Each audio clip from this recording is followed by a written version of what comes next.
ആരെങ്കിലും തന്റെ ഹൃദയത്തിൽ സംശയിക്കാതെ താൻ പറയുന്നത് സംഭവിക്കുമെന്ന് വിശ്വസിച്ചും കൊണ്ട് ഈ മലയോട് നീ നീങ്ങി കടലിൽ ചാടിപ്പോക എന്ന് പറഞ്ഞാൽ അവൻ പറഞ്ഞതുപോലെ സംഭവിക്കുമെന്ന് ഞാൻ സത്യമായിട്ട് നിങ്ങളോട് പറയുന്നു. ഇത് നമുക്ക് ഇഷ്ടമുള്ളൊരു വാക്യമാണ്. വിശ്വസിച്ചുകൊണ്ട് അസാധ്യമായ ഒരു സംഗതിയുടെ ഫ്രണ്ടിൽ ചെന്ന് വിശ്വാസത്തോടുകൂടെ എന്ത് ചെയ്യണം? മലയോട് എന്തു പറയണം? നീങ്ങി കടലിൽ ചാടിപ്പോക എന്ന് പറഞ്ഞാൽ നിങ്ങൾ എന്തോ ആദ്യം പറഞ്ഞത്? കൽപ്പിക്കണം. ഇതാണ് ഈ പ്രശ്നം.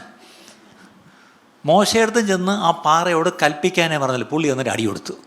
അതിൻ്റെ അങ്ങേര് അനുഭവിച്ചു. നിങ്ങൾ ദയവ് ചെയ്ത് ഈ മലയുടെ മുമ്പിൽ ചെന്ന് കൽപ്പിച്ച് കളയരുത്. അമ്മായിമ്മയുടെ മുമ്പിൽ ചെന്ന് യേശുവിൻ്റെ നാമത്തിൽ നിങ്ങൾ ചെറിയ ട്രയലൊക്കെ നോക്കിയിട്ടുണ്ട്, അറിയാം. വചനത്തിൽ പറയാത്തതൊന്നും ചെയ്യരുത്. യേശുവിൻ്റെ നാമത്തിൽ കൽപ്പിക്കണമെന്നല്ല, മലയോട് നീങ്ങിപ്പോവാൻ പറയണം. പറഞ്ഞാൽ എന്ത് സംഭവിക്കും? അവൻ പറഞ്ഞതുപോലെ സംഭവിക്കും. പറഞ്ഞതുപോലെ വിശ്വാസത്തോടെ പറയണം. വിശ്വാസത്തോടെ കൽപ്പിക്കണമെന്നല്ല, വിശ്വാസത്തോടെ പറയണം.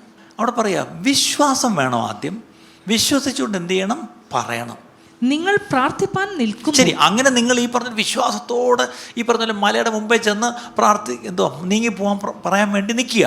സ്വർഗസ്ഥനായ നിങ്ങളുടെ പിതാവ് നിങ്ങളുടെ പിഴകളെയും ക്ഷമിക്കേണ്ടതിന് നിങ്ങൾക്ക് ആരോടെങ്കിലും വല്ലതും ഉണ്ടെങ്കിൽ അവനോട് ക്ഷമിപ്പീൻ.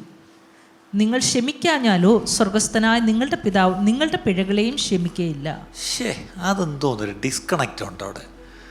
ഈ പറഞ്ഞ രണ്ട് വാക്യം, it is all about faith. എന്താണ്? വിശ്വാസം. വിശ്വാസത്തോടെ പ്രാർത്ഥിക്കണം. വിശ്വാസത്തോടെ അസാധ്യത്തെ നോക്കി നീങ്ങിപ്പോവാൻ പറയണം. അങ്ങനെ തന്നെ സംഭവിക്കുമെന്നാണ് പറഞ്ഞത്. അപ്പം വിശ്വാസത്തെ പറ്റി പറഞ്ഞ യേശു അടുത്ത വാക്യത്തിൽ ക്ഷമിക്കുന്നതിനെ കുറിച്ച് പറഞ്ഞു. He was talking about faith. Next he's എന്താണ് ടോക്കിംഗ് അബൌട്ട് ഫോർഗീവ്നെസ്. അപ്പം എൻ്റെ ചോദ്യം, ഈ ഫെയ്ത്തും ഫോർഗീവ്നെസ്സും തമ്മിൽ എന്താ കണക്ഷൻ?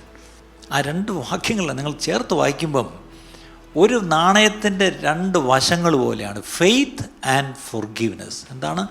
വിശ്വാസവും ക്ഷമിക്കുക എന്നതും. Whatever we ask must be with faith. നമ്മൾ എന്ത് ചോദിച്ചാലും വിശ്വാസത്തോടെ വേണം ചോദിക്കാൻ. Whenever we pray it must be with the spirit of forgiveness. നമ്മൾ എന്ത് പ്രാർത്ഥിച്ചാലും വിശ്വാസത്തോടെ പ്രാർത്ഥിക്കണം. പക്ഷേ എപ്പോൾ പ്രാർത്ഥിച്ചാലും ക്ഷമിച്ചിട്ടേ പ്രാർത്ഥിക്കാവൂ. ഇപ്പം മനസ്സിലായോ? പ്രാർത്ഥനയ്ക്ക് ഉത്തരം കിട്ടാത്തത് വിശ്വാസമില്ലാത്തതുകൊണ്ടോ ക്ഷമിക്കാത്തതുകൊണ്ടോ?